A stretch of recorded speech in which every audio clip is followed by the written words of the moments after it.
पूरी दुनिया को जब अंग्रेज हमारे देश को छोड़ के गए, अंग्रेजों ने जाते जाते कहा था कि ये तो हम थे जो 100-125 साल तक भारत के ऊपर हमने राज करके भारत को एक साथ रखा। अब देखना हमारे जाने के बाद इनसे अपना देश नहीं चलने वाला, इन लोगों से भारत एक साथ नहीं रहेगा। ऐसे अंग्रेजों को भी लग रहा था, पूरी दुनिया को लग रहा था। दोस्तों आज 70 साल हो गए, भारत एक साथ भी है और खूब तेजी से तरक्की भी कर रहा है, और उसका केवल एक कारण है, हमारे देश का ये संविधान। ऐसे देश का संविधान लिखना जिसमें इतने सारे धर्म थे, इतनी सारी भाषाएं, इतनी संस्कृति, इतनी जाति, इतनी विविधता, ऐसे देश का संविधान लिखना कोई आसान काम नहीं था। बाबा साहब अंबेडकर ने पूरी दुनिया के संविधान पढ़े, सारे देशों के संविधान पढ़े, जहां से जो जो अच्छा मिला वो सारा उन्होंने इस संविधान के अंदर डाला, और इतना शानदार संविधान बाबा साहब अंबेडकर ने हम लोगों को दिया। संविधान में लिखा है बराबरी का अधिकार होगा। अभी तक यहां इतने सारे बच्चे बैठे हैं, अगर कोई बच्चा गरीब घर में पैदा होता था और कोई बच्चा अमीर घर में पैदा होता था, क्या उनको बराबर की शिक्षा मिलती थी? नहीं मिलती थी। तो क्या बराबरी का अधिकार था? नहीं था।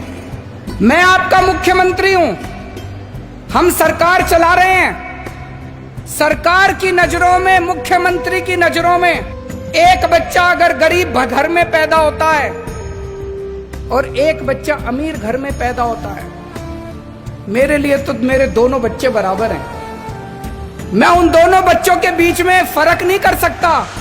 तो इसीलिए जब हमारी सरकार बनी, हमने अपने सामने सबसे पहला लक्ष्य रखा कि इस गरीब के बच्चे को भी अच्छी शिक्षा दिला के रहेंगे हम लोग। दिल्ली में जो भी बच्चा दिल्ली में पैदा होगा, चाहे वो गरीब का बच्चा हो, चाहे अमीर का बच्चा हो, सबको अच्छी शिक्षा मिलेगी, सबको एक जैसी शिक्षा मिलेगी। दोस्तों आज 5 साल के अंदर हमने वो करके दिखाया।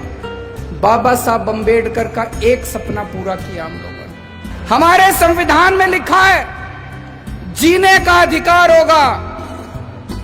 पहले गरीब आदमी के घर अगर कोई बीमार होता था, वो सरकारी अस्पताल में जाता था, सरकारी अस्पताल में इलाज का बुरा हाल था।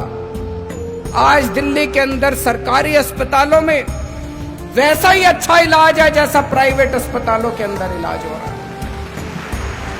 लोगों को हमने जीने का अधिकार दिया।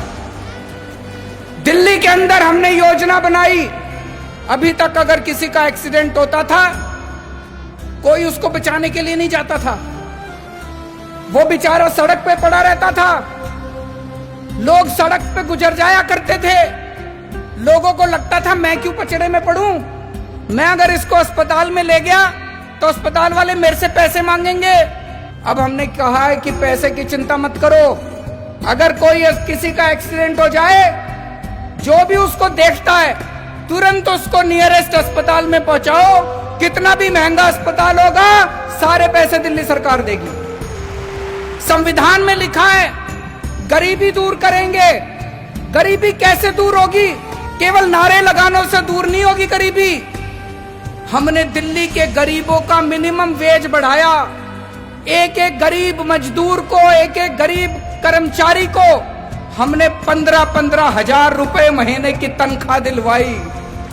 गरीबी तब दूर होगी दोस्तों। मुझे ये लगता है अगर ये बाबा साहब अंबेडकर का संविधान एक दिन के लिए अच्छे से लागू हो जाए, ये देश कहीं का कहीं पहुंच जाएगा।